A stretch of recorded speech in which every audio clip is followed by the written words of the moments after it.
নমস্কার বন্ধুরা, কেমন আছো সবাই? আশা করছি তোমরা সবাই ভালো আছো, আমরাও ভালো আছি। রমা মুম্বাই ব্লগে তোমাদের সবাইকে স্বাগত। চলে এসেছি আর একটা নতুন ভিডিও নিয়ে। এই যে বাবাই সবেমাত্র স্কুলে চলে গেল, আর এখন বেরোবে আমার বর অফিসের জন্য। তো ও কি খেয়ে যাবে আর কি নিয়ে যাবে সেটাই রেডি করছি। আজকেও নিয়ে যাবে রুটি, তো রুটির সাথে করেছি একটু কুমড়ো ছেচকি, আর এখন খেয়ে যাবে হচ্ছে পান্তা ভাত। বলছে এই গরমের মধ্যে পান্তা ভাতটা খেয়ে না ভালো থাকি, তাই আমি প্রায় দিনই এখন কি করছি না, ভাত বেশি থাকলে তাতে একটু জল ঢেলে রেখে দিচ্ছি। ও সেই পান্তা ভাতটাই সকালবেলা খেয়ে যাচ্ছে আর বলছে ওটা খেয়ে ভালো থাকি আমি। তো পান্তা ভাতটা আমি কী দিয়ে দিচ্ছি দেখো, করে নিয়েছি প্রথমে ডিম অমলেট। তো প্রথমে ভাতের উপর একটু পেঁয়াজ কুচি দিয়েছি, একটু লবণ ছিটিয়ে দিয়েছি, তার সাথে দিলাম ডিম অমলেট, আর তার সাথে দিলাম আমি আচার। এই টোটাল কম্বিনেশনটা পান্তা ভাতে কিন্তু দারুণ লাগে, দারুণ টেস্টি হয় পান্তা ভাত এইভাবে খেলে। তা আমার বর তো রেডি হয়ে বসেছিল, খাবারটা এনে দিলাম, এবারও ফটাফট খেয়ে বেরিয়ে যাবে। আমি এখন কি ওর টিফিনটা গুছিয়ে ফেলবো। টিফিনটা এমনি বানানো হয়েই গেছে, কিন্তু এবার গুছিয়ে ফেলবো গিয়ে। ও খেয়ে নিই, ততক্ষণ আমি টিফিনটা গোছাই।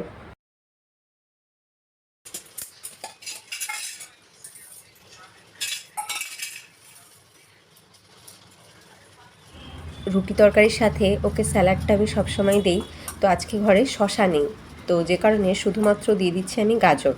আর পেঁয়াজ টমেটো এইগুলো একদমই দেই না, কারণ ওগুলো থেকে জল রিলিজ করে আর খুব গন্ধ হয়ে যায়। এই গরমের দিনে ওইগুলো দেওয়া যায় না। শশা থাকলে শশা, আর তা না হয় শুধু গাজর এই দেই। তো এবার কুমড়ো ছেচকিটা দিয়ে দিলাম। কুমড়োটা না এত ভালো কুমড়ো, কি বলবো, যেমন মিষ্টি তেমনি আঠালো। এই ধরনের কুমড়ো দিয়ে কুমড়ো ছেচকি কিন্তু দারুণ লাগে খেতে। আর এই ধরনের কুমড়ো ছেচকি দিয়ে লুচি বা রুটি দুটোই কিন্তু জমে যায়। তো আমি তো দিয়ে দিচ্ছি নরম ফুলকো রুটি।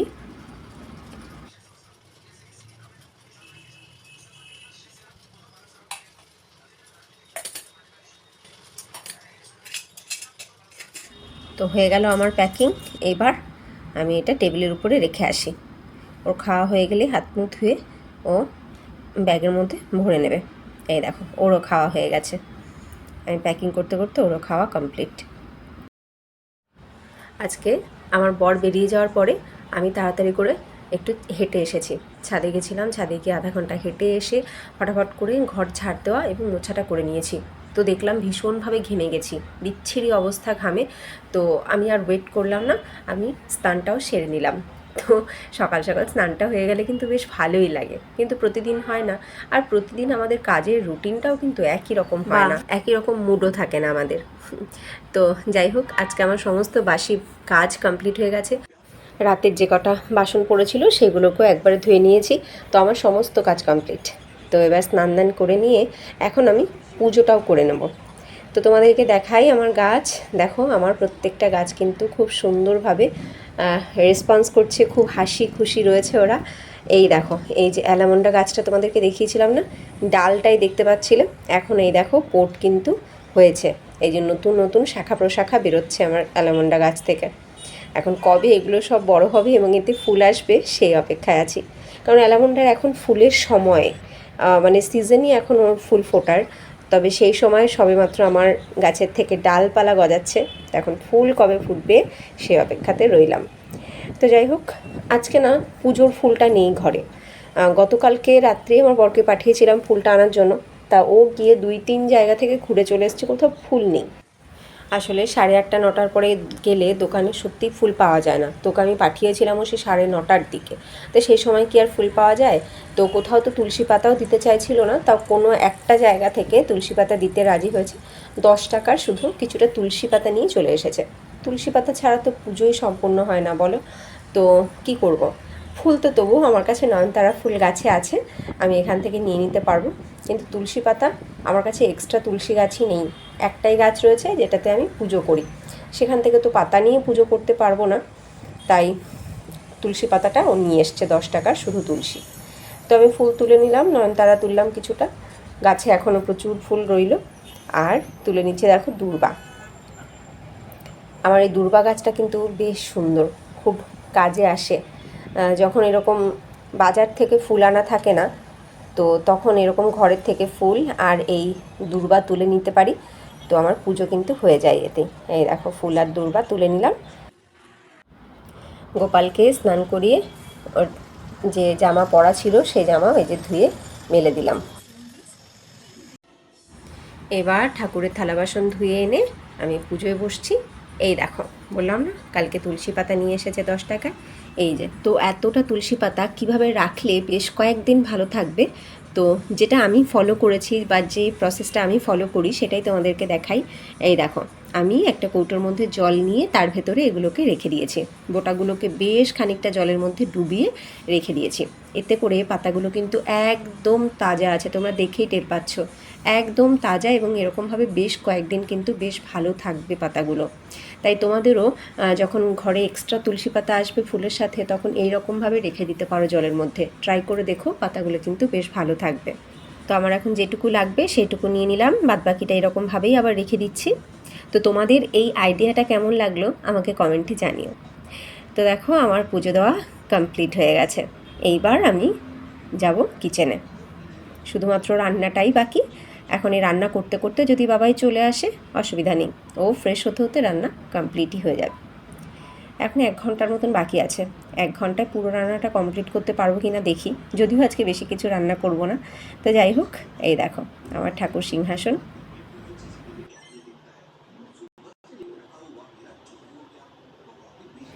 চলে আসলাম কিচেনে। এখন মাছের ঝোল করব। তো ফ্রিজে মাছ ছিল কিছুটা, ওই যে রবিবারে মাছ এনেছিলাম কিছুটা মাছ ছিল, তো সেই মাছ ফ্রিজ থেকে বার করে ওটাকে ভালো করে ধুয়ে রেখে দিয়েছি। তো এখন কড়াইতে একটুখানি সর্ষের তেল গরম করে এই দেখো পুরো কড়াইতে ভালো করে মাখিয়ে নিলাম। তো এবার মাছে নুন হলুদ মাখিয়ে আমি এই যে বসিয়ে দিলাম ভাজতে।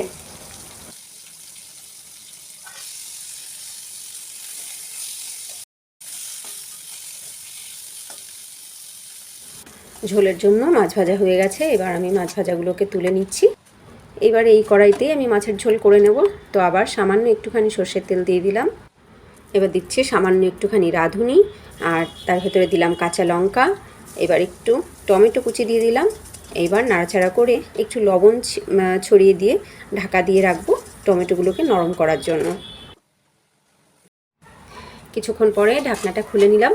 টমেটো কিন্তু খানিকটা নরম হয়ে গেছে, খুন্তি দিয়ে ভালো করে আবার একটুখানি ঘেটে দিচ্ছি। এইবার আমি এর ভেতরে দিয়ে দেবো এই যে কেটে রাখা আলু। আলু দিয়েই আজকে আমি মাছের ঝোল করব। তো এবার আলুগুলোকে একটু ভাজা ভাজা করে নেব। তো কিছুক্ষণ নাড়াচাড়া করে নিয়ে এইবার দিয়ে দিলাম আমি লবণ আর হলুদ। এইবার সামান্য সামান্য জল অ্যাড করতে করতে আমি মশলা খুব ভালো করে কষিয়ে নিচ্ছি। মশলা কষানো হয়ে গেছে, এবার আমি পরিমাণ মতন জল ঢেলে দিলাম। তো আজকে আমি মাছের ঝোলে কোনো ইনস্ট্যান্ট মশলা ব্যবহার করব না। তো আমি মাছের ঝোলের একটা অথেন্টিক মশলা বানাবো।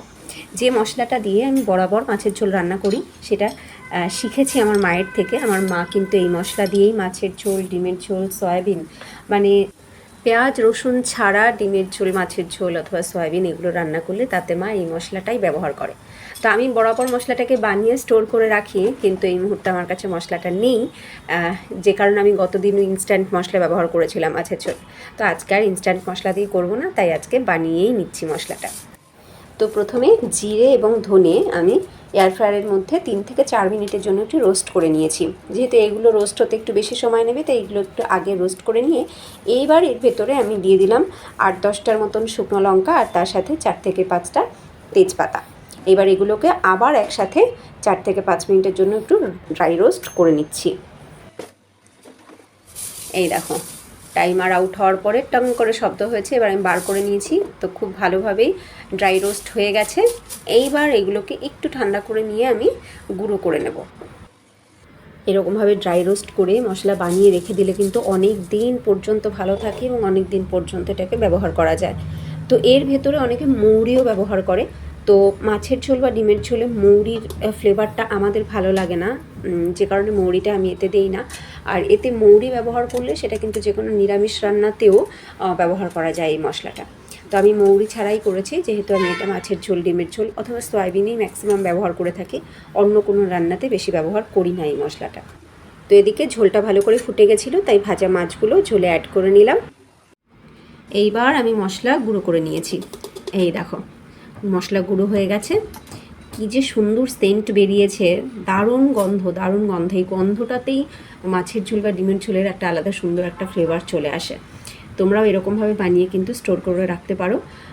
ইনস্ট্যান্ট যে কোনো মশলার থেকে এটা অনেক ভালো। তো আমার যখন মানে এই মশলাটা ছিল না তখন ইনস্ট্যান্ট মশলা আমি ব্যবহার করেছি, নইলে বরাবর এই মশলাটাই আমি ব্যবহার করি। ঝোলটা খুব ভালো করে ফুটে গেছে, মাছের ঝোল কিন্তু আমার প্রায় রেডি। তো এবার নামানোর আগেই আমি এই ভাজা মশলাটা ভরে ভরে 1 চামচ দিয়ে দিলাম। এবার নুন ঝালটা টেস্ট করে আমি নামিয়ে নেব। এই দেখো আমার মাছের ঝোল রেডি হয়ে গেছে। শুধু মাছের ঝোল রেডি হয়নি, আমার রান্নায় কমপ্লিট হয়ে গেছে। আমি ওদিকে ভাতও করে নিয়েছি, আর ভাতের মধ্যে দিয়ে দিয়েছিলাম একটু ওল সিদ্ধ। ওই ওল সিদ্ধটাকেও একটুখানি কড়াইতে ভর্তা মতন করে নিয়েছি। তো এইবার আমি যাই বাবাইকে নিয়ে আসি, ওর আসার সময় একদম হয়ে গেছে। বাবাইকে নিয়ে চলে এলাম। প্রচণ্ড ক্লান্ত আমার ছেলে। এই ভর দুপুরবেলায় মানে বেলা 1টার সময়, এই 1টা থেকে 1:30 বাজে আর কি আসতে, কখনো 1টা কখনো 1টা 10, 15, 20 এরকম হয়ে যায় আস্তে আস্তে। তো যাই হোক, এই ভর দুপুরবেলায় বাড়ি আসে তো বাসে করে অনেকটা, তো সত্যি খুব টায়ার্ড হয়ে যায়। তো একটুখানি গ্লুকন-ডি গুলে দিই।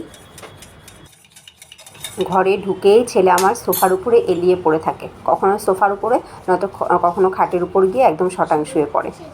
এই দেখো দেখো, ও ওয়েট করে বসেছিল কতক্ষণে মাম্মা গ্লুকন-ডি গোলা জলটা এনে দেবে। এক নিঃশ্বাসে খেয়ে নিচ্ছে দেখো। বাবা, এবার বাবাই গেছে স্নান করতে। তো যতক্ষণে স্নান করে আসে ততক্ষণে আমি মশলাটাকে ভরে রাখি। এই দেখো, এই যে আমার আগের ওইটুখানি মশলা ছিল, আমি মশলা সবসময় বানিয়েই রাখি। তো এবার ওই মশলার মধ্যেই আমি রেখে দিচ্ছি।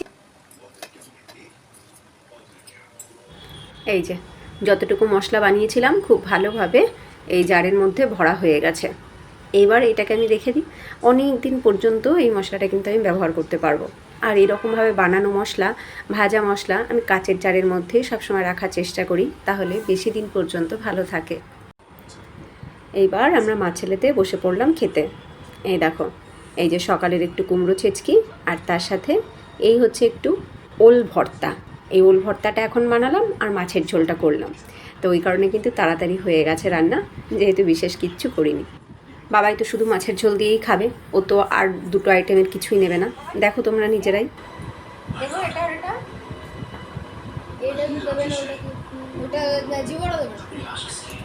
শুনলে ও কি বললো? আমি বললাম না ও কোনো সবজি খায় না, জীবনেও দেবে না এই বলল। তো ওকে আমি শুধু মাছের ঝোল দিয়েই মেখে দেবো। মাছের ঝোল হলো, অন্য কোনো কিছুই নেবে না। তো আমি আজকে ইচ্ছা করে ডাল রান্না করিনি, ডাল তো প্রতিদিনই করি। তো মাছের ঝোল হলো, তো আর লাগবে না কিছু, আর তা না হলে ডালটাই করতে হতো, অন্য কোনো সবজি খেত না, শুধু ডাল দিয়ে খেয়ে উঠতো। তো যাই হোক, দিলাম ওকে ভাত মেখে। এবার আমরা খাওয়া শুরু করলাম। প্রথমে ওলটা দিয়ে খাচ্ছি। ওল ভর্তাটা দিয়ে কিন্তু দারুণ লাগছে খেতে, জানো। গরম ভাত ওল ভর্তা দিয়ে খুব সুন্দর লাগে।